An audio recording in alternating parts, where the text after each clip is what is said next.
เข้ากันยังเข้ากันยัง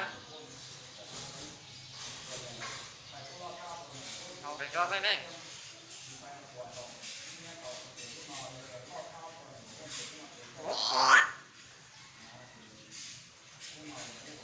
เข้ากันยังเข้ากันยัง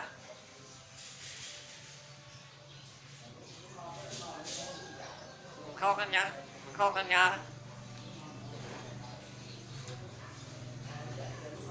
เอาไปจอดไปจอดกันยัง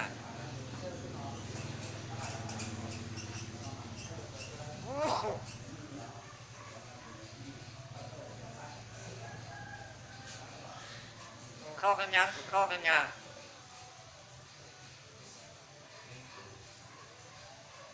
เอาไปจอดไปจอดกันยัง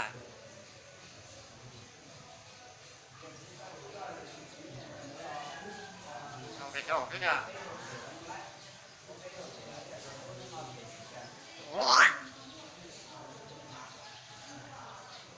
เข้ากันยังเข้ากันยัง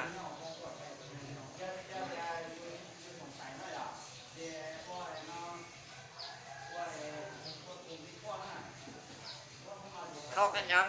เข้ากันยัง